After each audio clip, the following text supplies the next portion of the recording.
बिस्मिल्लाहिर्रहमानिर्रहीम। तो आज हम जो डिस्कस करने जा रहे हैं वो हमारे पास एक नेक्स्ट टॉपिक है रदरफोर्ड एटॉमिक मॉडल। ये जो रदरफोर्ड एटॉमिक मॉडल है ये किस पर बेस करता है? ये रदरफोर्ड एटॉमिक मॉडल ये नेचर ऑफ एटम के बारे में हमें बताता है, यानी स्ट्रक्चर ऑफ एटम के बारे में हमें ये एक्सप्लेन करता है कि स्ट्रक्चर ऑफ एटम किस तरह है। ये जो एक्सपेरिमेंट है बड़ा एक्सपेंसिव एक्सपेरिमेंट था जो उस वक्त किया गया था, किसकी तरफ से? रदरफोर्ड की तरफ से। ये एक अमीर शख्स था और ये क्या करता था, इनका जो काम तो क्या था, रेडियो एक्टिव सब्सटेंसेस के ऊपर काम करना। ये उनका ये क्या था, अपनी एक कोई इंडस्ट्री कह सकते हैं।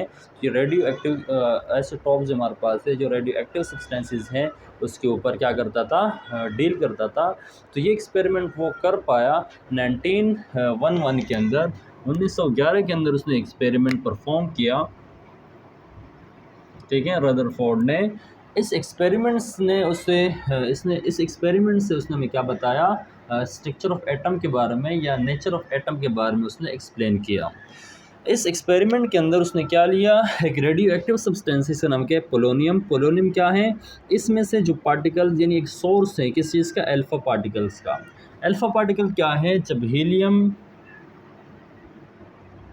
के पास 2 प्रोटॉन होते हैं, इस पास 2 इलेक्ट्रॉन होते हैं। इसमें से जब 2 इलेक्ट्रॉन को रिमूव करते हैं, ठीक है, तो क्या बनता है, हीलियम न्यूक्लियस बचता है +2 चार्ज के साथ। ये जो हीलियम एटम है हमारे पास क्या है, हीलियम न्यूक्लियस इसको हम कह सकते हैं। ये क्या कहलाते हैं, अल्फा पार्टिकल, और ये क्या होते हैं, पॉजिटिव चार्ज पार्टिकल होते हैं, ठीक है। यानी सोर्स क्या है इनके पास, पोलोनियम, यानी सोर्स ऑफ अल्फा पार्टिकल। दूसरों ने क्या लिया, एक स्क्रीन ले लिया, उसका नाम क्या था, जिंक सल्फाइड से बना था, ये फ्लोरेसेंट स्क्रीन कहलाता है। यानी ये स्क्रीन रेडिएशंस के बारे में बताते हैं, ग्लो कर रहा होता है। तो इस स्क्रीन से पता चलता है कितने रेडिएशंस पास हो रहे हैं और इसका किस एंगल से ट्रांसफ़र हो रहे हैं, वो ये हमें स्क्रीन बताता है। ये जो इस बीच में रखा गया है ये है थिन फोल्ड ऑफ गोल्ड। क्या है ये आपके पास, क्या है, थिन गोल्ड फॉइल है, ठीक है। अब यहाँ पर गोल्ड क्यों लिया गया है? गोल्ड, एक सवाल पैदा हो सकता है, कोई पूछ सकता है कि और भी बहुत सारे मटेरियल हैं, जिस तरह के पास सिल्वर भी है, क्लियर, यहाँ तक आयरन भी है, यहाँ पर गोल्ड फॉइल क्यों यूज़ किया गया? इसका रीज़न ये भी है कि जो गोल्ड होता है इसको ज़्यादा थिन कर सकते हैं। आप इसको ज़्यादा क्या कर सकते हैं, प्रेस करके ज़्यादा बारीक कर सकते हैं, ज़्यादा थिन कर सकते हैं। अगर आप गोल्ड फॉइल के बजाय कोई दूसरा फॉइल यूज़ करें तो ज़्यादा आप उसको थिन नहीं कर सकते। ज़्यादा थिन करने पर वो क्या हो जाते हैं, ब्रेक हो जाते हैं। तो गोल्ड फॉइल इसलिए यूज़ किया गया ताकि उसे ज़्यादा थिन कर सकें, ठीक है। तो क्या क्या चीज़ें लिए, पोलोनियम जो एक सब्सटेंसेस है, जो सोर्स है किस चीज़ का, अल्फा पार्टिकल का। अल्फा पार्टिकल्स क्या होते हैं, अल्फा जो हमारे पास हीलियम न्यूक्लियस होता है हमारे पास क्या होता है, हमारे पास कहलाता है अल्फा पार्टिकल। और ये आपके पास क्या है, ये आपको जो स्क्रीन नज़र आता है क्या है, स्क्रीन है ऑफ जिंक सल्फाइड का। और बीच में क्या मौजूद है, थिन गोल्ड फॉइल मौजूद है, ठीक है। इसके बारे में आज हम डिस्कस करने जा रहे हैं। लेकिन इससे पहले एक साइंटिस्ट था, जे थॉमसन। जे थॉमसन, उसने क्या कहा था, इसने कहा था कि कोई जो सब्सटेंस होता है, कोई भी मैटर होता है, उसमें हर जगह पर क्या मौजूद होता है, यानी पूरा उसके अंदर मौजूद होते हैं पॉजिटिव चार्ज, उसके यानी पूरे एटम के अंदर फैले हुए होते हैं। ये थॉमसन ने क्या कहा था एटॉमिक स्ट्रक्चर के बारे में, कि कोई भी सब्सटेंस होता है या मैटर होता है, उस पूरे मैटर में क्या होता है, पॉजिटिव चार्जेस हर तरफ बिखरे हुए मौजूद होते हैं। यानी हर जगह पर क्या मौजूद होते हैं, पॉजिटिव चार्ज मौजूद होते हैं। लेकिन साथ में जो इलेक्ट्रॉन्स होते हैं वो जगह जगह इसके पास इलेक्ट्रॉन या नेगेटिव चार्ज पार्टिकल मौजूद होते हैं। तो ये मॉडल किसका था, जे थॉमसन का। तो जे थॉमसन का जो मॉडल था वो रदरफोर्ड के मॉडल के बाद वो क्या हुआ, फेल हुआ। इसके मुताबिक ये क्या था कि पूरे एक प्लेट है, इस तरह प्लेट है, प्लेट के अंदर आपने कोई सब्सटेंस ले लिया, कोई दूध वगैरह ले लिया या खीर ले लिया। तो खीर आपके पास क्या है, पूरा एक पॉजिटिव चार्जेस हैं, और उसके अंदर जो मौजूद आपके पास कुछ काजू वगैरह जो मौजूद होंगे, या आपके पास कॉपर वगैरह ले लें, तो आपके पास क्या होगा, वो आपके पास इलेक्ट्रॉन्स होंगे। तो इस तरह मॉडल किसका था, जे थॉमसन का। लेकिन रदरफोर्ड ने जब ये एटॉमिक मॉडल पेश किया तो उस मॉडल के बाद, यानी उस वक्त ये जे थॉमसन सही माना जाता था, लेकिन इस मॉडल के बाद जे थॉमसन का मॉडल क्या हुआ, फेल हुआ, उसको रिजेक्ट किया गया जे थॉमसन के मॉडल के बाद, ठीक है। तो जे थॉमसन के मॉडल को रदरफोर्ड अटॉमिक मॉडल के बाद क्या किया, डिस्कार्ड कर दिया, उसको फेल किया गया। तो एक्सपेरिमेंट था क्या, रदरफोर्ड जो कि रेडियो एक्टिव सब्सटेंसेस के ऊपर काम करता था, उससे पहले काफ़ी बार वो एक्सपेरिमेंट करता रहता था, ठीक है। तो उनकी पूरी इंडस्ट्री थी। तो अल्फ़ा पार्टिकल क्या था, उन्होंने अल्फ़ा पार्टिकल को बम्बार्ड किया, किसके ऊपर, एक थिन गोल्ड फॉयल के ऊपर उसने उसको स्ट्राइक किया। यानी अल्फ़ा पार्टिकल जो किस चीज़ के अंदर मौजूद थे, अल्फ़ा पार्टिकल मौजूद हैं, इसको लेड बॉक्स के अंदर रखते हैं। ये बॉक्स कौन सा है, लेड बॉक्स के अंदर क्या मौजूद है, पोलोनियम, जो कि क्या है, अल्फ़ा पार्टिकल का सोर्स है। जब उसने अल्फ़ा पार्टिकल के यानी अल्फ़ा पार्टिकल स्ट्राइक किया किसके साथ, थिन गोल्ड फॉयल के थिन गोल्ड फॉयल के ऊपर जब उसने इसको अप्लाई किया तो उसने कुछ ग्लो स्क्रीन देखा। वो क्या उसने देखा कि ज़्यादातर जो पार्टिकल्स थे, यानी ज़्यादातर जो अल्फ़ा पार्टिकल्स थे वो क्या हो गए, उसने इस थिन गोल्ड फॉयल को क्रॉस किया, उस सामने स्क्रीन पर उनको ये नज़र आया, ठीक है। स्क्रीन के ऊपर क्या हुआ, उनको ये महसूस हुआ, ये नज़र आया। उसने देखा कि maximum alpha particles pass thin gold foil and strike the front of the zinc sulphide screen. ज़्यादातर इसका मतलब ये है कि ज़्यादातर जो अल्फ़ा पार्टिकल्स थे जब उसने बम्बार्ड किए थिन गोल्ड फॉयल के ऊपर तो क्या हुआ, ज़्यादातर अल्फ़ा पार्टिकल क्या हुए, उसमें से निकल गए और सामने स्क्रीन से टकरा गए, ठीक है। तो यह उनको नज़र आया। लेकिन कुछ उन्होंने ये भी ऑब्ज़र्व किया कि कुछ उन्होंने जो अल्फ़ा पार्टिकल अप्लाई किए हुए थे उसमें से कुछ ने क्या बताया, कुछ ने डिफरेंट एंगल से वो क्या हुए, डिफ्लेक्ट हो गए, डिफरेंट एंगल से क्या हुए, डिफ्लेक्ट हो गए। यानी ज़्यादातर अल्फ़ा पार्टिकल क्या हो गए, पास हो गए इस थिन गोल्ड फॉयल में से, ठीक है। कुछ ने क्या किया कि डिफरेंट एंगल से क्या हुए, डिफ्लेक्ट हुए, कुछ इस तरफ आया, कुछ ऊपर, कुछ नीचे, इस तरह डिफ्लेक्ट हुए। ये एक्सपेरिमेंट वो काफ़ी बार कर चुका था, इसीलिए उसने जो आपके पास जो सोर्स ऑफ पोलोनियम है उसके बैक साइड के ऊपर भी क्या लिया था, बैक साइड के ऊपर भी उसने एक जिंक सल्फाइड का स्क्रीन लगाया था। क्या लगाया था, जिंक सल्फाइड का जो स्क्रीन था तो फ्रंट पर भी लगाया था, लेकिन बैक पे भी उसने क्या किया था, ये स्क्रीन लगाया था, ताकि जो एक्सपेरिमेंट समझ में आ सके कि पीछे कुछ आपके पास रेज रिफ्लेक्ट हो रही है, रिबाउंड हो रही है। तो उसने देखा कि कुछ पार्टिकल्स में से ज़्यादातर पास हो गए, कुछ ने एंगल्स बनाया, कुछ ऐसे भी पार्टिकल थे जो रीबाउंड यानी टकराने के बाद क्या हो गए, रीबाउंड हो गए, यानी सीधे गए, टकरा गए गोल्ड फॉयल के पास, लेकिन क्या हो गए, उसकी डायरेक्शन नज़र आ रहा है आपको कि रीबाउंड हो गए, मतलब क्या है कि पीछे की तरफ आ गए, बम्बार्ड किया, ज़्यादा पास हो गए, कुछ ने एंगल बनाए, डिफरेंट एंगल्स में डिफ्लेक्ट हो गए, कुछ उसमें से क्या हो गए, रीबाउंड हो गए, और पूरे यानी यहाँ पर जो उसने स्क्रीन लगाया था लेड जिंक सल्फाइड का, उसके ऊपर भी उन्होंने क्या किया, ग्लो किया, जो बैक साइड के ऊपर उन्होंने ग्लो किया। तो ये भी उनको पता चला कि जो ज़्यादा जिस तरह भी मैंने बताया कि ज़्यादातर क्या हो गए, पास हो गए अल्फ़ा पार्टिकल, कुछ ने डिफरेंट एंगल से डिफ्लेक्ट हुए, और कुछ उसमें से क्या हो गए, रीबाउंस हो गए। रीबाउंस मतलब कि वापस आ गए, टकरा गए, टकराने के बाद क्या हो गए, वापस आ गए। और जो बैक साइड के ऊपर जो स्क्रीन लगाया था जिंक सल्फाइड का, उस पर भी उसने ग्लो किया, ठीक है। यानी इस यहाँ पर जो लगाया था उस पर भी उसने ग्लो किया। तो इस एक्सपेरिमेंट के बाद जो रदरफोर्ड ने कुछ कंक्लूजन दिए, कुछ उन्होंने पॉइंट्स दिए, दो मेन पॉइंट्स है इसके। दो मेन पॉइंट कौन कौन से हैं, इस एक्सपेरिमेंट को परफॉर्म करने के बाद उन्होंने दो मेन पॉइंट्स दिए। पहला पॉइंट क्या था, उन्होंने कहा कि मोस्ट ऑफ द, अगर पहला पॉइंट हम देखें, most of the alpha particle या मोस्ट ऑफ द, ठीक है।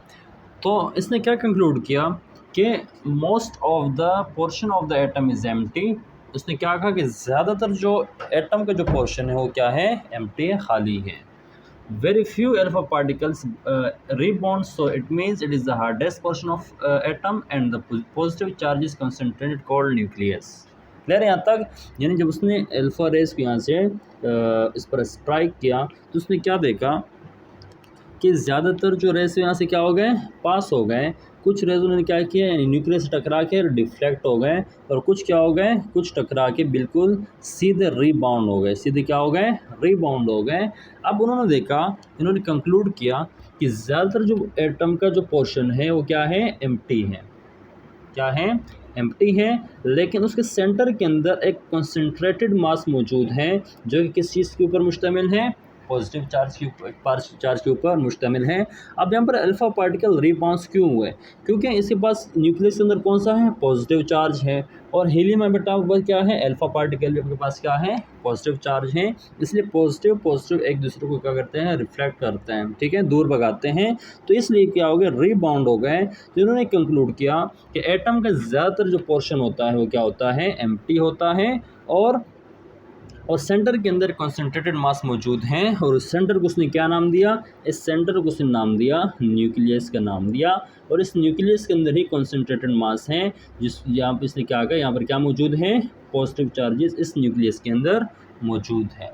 क्लियर है बात। इसके बाद रदरफोर्ड ने क्या कंक्लूड किया, रदरफोर्ड ने कुछ कंक्लूजन की, ठीक है। उसने ये कहा कि जो पॉजिटिव चार्जेस होते हैं यहाँ पर एटम के सेंटर के अंदर मौजूद हैं, जिसका नाम क्या है, न्यूक्लियस है। और एटम के अंदर जो नेगेटिव चार्ज पार्टिकल हैं, इलेक्ट्रॉन हैं, वो शेल के अंदर या ऑर्बिट के अंदर क्या करते हैं, रिवॉल्व होते हैं। लेकिन यहाँ तक ये शेल या उस यानी जो पॉजिटिव चार्जेस हैं वो न्यूक्लियस के अंदर मौजूद हैं, लेकिन जो नेगेटिव पार्टिकल्स हैं जिसको इलेक्ट्रॉन कहते हैं, वो क्या करते हैं, एटम के न्यूक्लियस के अराउंड रिवॉल्व होते हैं कंटिन्यूसली। वो क्या करते हैं, रिवॉल्व होते हैं कंटिन्यूसली, क्या करते हैं, मूव करते हैं। नेगेटिव चार्ज किसके गिर्द, न्यूक्लियस के गिर्द, ठीक है। तो इस एक्सपेरिमेंट के बाद जो रदरफोर्ड ने पेश किया था, तो जे थॉमसन का जो मॉडल था वो क्या हुआ, फेल हुआ। और ये उस वक्त क्या था, एक बेहतरीन मॉडल इसने पेश किया एटम के स्ट्रक्चर के हवाले से, कि एटम का जो ज़्यादातर मास होता है वो कहाँ पर मौजूद है, इस एटम के सेंटर यानी न्यूक्लियस के अंदर मौजूद होता है। और जो इलेक्ट्रॉन्स होते हैं वो कंटिन्यूसली एटम के न्यूक्लियस के इर्द गिर्द रिवॉल्व होते हैं। और इलेक्ट्रॉन हमारे पास क्या है, चार्ज पार्टिकल हैं। ये था 1911 के अंदर ये रदरफोर्ड ने ये मॉडल प्रपोज किया था, और ये उस वक्त बेहतरीन मॉडल था। इसके बाद इसके कुछ डिफेक्ट्स भी हैं, कुछ ड्रॉबैक्स भी हैं, उसको तो हम डिस्कस करें जब वीकनेस और defects of Rutherford atomic model. हमारे पास बोर्ड का साइज़ छोटा है, इस वजह से हम इसको बार बार मिटाना पड़ रहा है। तो हमारे पास क्या है, रदरफोर्ड एटॉमिक मॉडल से कुछ डिफेक्ट्स भी हैं। यहाँ पर हमारे पास क्या है, एक according to the classical electromagnetic theory, classical electromagnetic theory के मुताबिक एक चार्ज पार्टिकल यानी a charge particle during its motion dissipates energy. अगर एक चार्ज पार्टिकल है वो किसी एटम, फर्ज हमारे पास रदरफोर्ड ने क्या कहा था कि एटम के अंदर जो न्यूक्लियस के अंदर क्या है, पॉजिटिव चार्ज पार्टिकल मौजूद हैं, और नेगेटिव चार्ज पार्टिकल जो क्या कहलाते हैं, इलेक्ट्रॉन्स कहलाते हैं, वो इस न्यूक्लियस के इर्द गिर्द क्या कर रहे हैं, मूव कर रहे हैं, रिवॉल्व हो रहे हैं, कंटिन्यूसली क्या कर रहे हैं, रिवॉल्व हो रहे हैं, ठीक है। इसके इन न्यूक्लियस के इर्द क्या कर रहे हैं, मूवमेंट कंटिन्यूसली कर रहे हैं। तो क्लासिकल इलेक्ट्रोमैग्नेटिक थ्योरी के मुताबिक एक चार्ज पार्टिकल जब उसके पास एनर्जी होती है, ठीक है, तो जितनी एनर्जी होती है मोशन के दौरान यानी कंटिन्यूसली जब ये मोशन के अंदर होते हैं, तो एक वक्त ऐसा आएगा कि चार्ज पार्टिकल अपनी एनर्जी क्या कर देगा, खो देगा, अपनी एनर्जी क्या कर लेगा, ख़त्म कर देगा। और वो वक्त आएगा, और एक ऐसा वक्त आएगा कि ये जो इलेक्ट्रॉन्स हैं या ये जो चार्ज पार्टिकल हैं, ये न्यूक्लियस के अंदर क्या हो जाएंगे, गिर के ख़त्म हो जाएंगे, ठीक है। क्लासिकल में यानी जो क्लासिकल मैग्नेटिक थ्योरी है वो हमें ये बताती है कि जो चार्ज पार्टिकल अगर मोशन के अंदर हैं तो वो अपनी एनर्जी क्या करते हैं, मोशन के दौरान कम करते रहते हैं, डिसिपेट करते रहते हैं। लेकिन जब एक कंटिन्यूसली जब एक इलेक्ट्रॉन चार्ज पार्टिकल क्या कर रहा है, उस न्यूक्लियस के इर्द गिर्द मूव करता है, तो क्या करेगा, जब वो एनर्जी ख़त्म हो गई, उसकी एनर्जी खो जाएगी, ख़त्म हो जाएगी, तो क्या हो जाएगा, वो इलेक्ट्रॉन न्यूक्लियस के अंदर गिर जाएगा और क्या हो जाएगा, ख़त्म हो जाएगा। लेकिन एक्चुअल में ऐसा नहीं होता। पहला डिफेक्ट क्या था, पहला डिफेक्ट यही था कि ये जो इलेक्ट्रॉन या ये जो चार्ज पार्टिकल हैं कंटिन्यूसली अगर ये इर्द गिर्द मूव कर रहा है न्यूक्लियस के पॉजिटिव चार्ज पार्टिकल के इर्द गिर्द जब मूव कर रहा है, लेकिन एक वक्त ऐसा भी आएगा कि अपने इलेक्ट्रॉन अपनी एनर्जी ख़त्म कर देगा, खो देगा, उसके बाद ये क्या हो जाएगा, इस न्यूक्लियस में गिर के ख़त्म हो जाएगा, तबाह हो जाएंगे। लेकिन एक्चुअल में ऐसा नहीं होता। दूसरी बात ये है कि जब दूसरा हमारे पास इसका डिफेक्ट क्या है, ये पहला डिफेक्ट था। दूसरे डिफेक्ट में हमें इसने सही है। दूसरा पॉइंट हमारे पास क्या है, अगर इलेक्ट्रॉन कंटिन्यूसली इस न्यूक्लियस के इर्द गिर्द मूव कर रहा है। कैसे मूव कर रहा है? रिवॉल्व कर रहा है। कंटिन्यूसली इस न्यूक्लियस के इर्द गिर्द रिवॉल्व कर रहा है, तो इट्स मीन के यहाँ जो स्पेक्ट्रम होना चाहिए था, स्पेक्ट्रम क्या होना चाहिए? Spectrum should be continuous. क्या कहा इसने कि अगर हमारे पास अगर इलेक्ट्रॉन कंटिन्यूसली इस न्यूक्लियस के इर्द गिर्द मूव कर रहा है, इट्स मीन कि स्पेक्ट्रम क्या होना चाहिए? कंटिन्यूस स्पेक्ट्रम होना चाहिए। ठीक है, स्पेक्ट्रम क्या चीज़ है हम अगली वीडियो के अंदर इसको डिस्कस करेंगे। लाइन स्पेक्ट्रम क्या है, कंटिन्यूस स्पेक्ट्रम क्या है, हम डिस्कस करेंगे। लेकिन एक्चुअल के अंदर क्या था? But in actual the spectrum is line spectrum। ले रहे हैं तक? लेकिन जो एक्चुअल में जो स्पेक्ट्रम क्या है वो लाइन स्पेक्ट्रम हमें मिल रहा था। ले रहे हैं तक? यानी जब इलेक्ट्रॉन कंटिन्यूसली, इसके दो ही डिफेक्ट्स हैं किस चीज़ के, रदरफोर्ड एटॉमिक मॉडल के। पहले ये कि इलेक्ट्रॉन कंटिन्यूसली इस न्यूक्लियस के इर्द गिर्द चक्कर लगा रहे हैं, रिवॉल्व कर रहा है। इट्स मीन कि जो यहाँ पर क्या होना चाहिए, जो स्पेक्ट्रम होना चाहिए कंटिन्यूस स्पेक्ट्रम होना चाहिए, लेकिन एक्चुअल में वो क्या था? लाइन स्पेक्ट्रम था। ठीक है, तो ये दो डिफेक्ट्स थे। इन दो डिफेक्ट्स को रिमूव किसने किया? इसी का एक स्टूडेंट था नील बोहर, उसकी एक थ्योरी है। ठीक है, वो उसने इसके जो डिफेक्ट्स है उसको एक्सप्लेन किया। ठीक है, वो डिस्कस करते हैं इंशाल्लाह अगले क्लास के अंदर। ये हमारे पास क्या था, जो डिफेक्ट्स हैं ये क्या है, और जो साथ में ये भी डिस्कस करेंगे कि हमारे पास जो स्पेक्ट्रम है, स्पेक्ट्रम क्या चीज़ है, इसके टाइप्स क्या हैं, लाइन स्पेक्ट्रम क्या है और कंटिन्यूस स्पेक्ट्रम क्या है, इसको हम डिस्कस करेंगे। और साथ में नील बोहर मॉडल को भी हम डिस्कस करेंगे।